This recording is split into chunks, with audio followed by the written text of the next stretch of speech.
So can you explain kind of what's happening for our audience? Because this is very technical and very complicated. Yeah. So is it going back down to a lower court? That's confusing to me. Can you help me understand?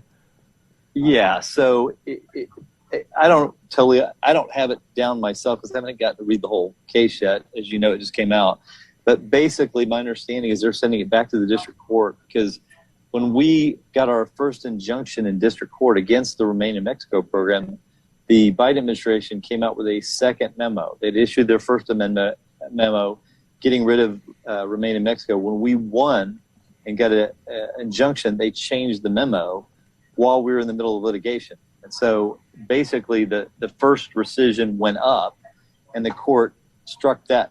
I mean, sided with the Biden administration on that, but they said there's still questions to be answered as to whether the Biden administration followed all the right procedures in changing to the second memo.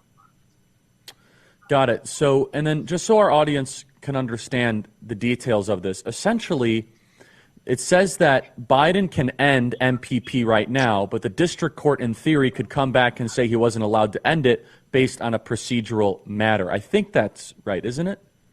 That's pretty much right. It's disappointing because of the way the court interpreted the shall. There's a shall and a may, and the shall related, in our opinion, to shall detain these people or send them back to their country of origin prior to their hearing on asylum. So what's happening now is the Biden administration is inviting all these people to come. They're claiming asylum. It's a loophole. And the loophole was shut by the Trump administration by using this federal law. And the Biden administration said, no, we want them to come.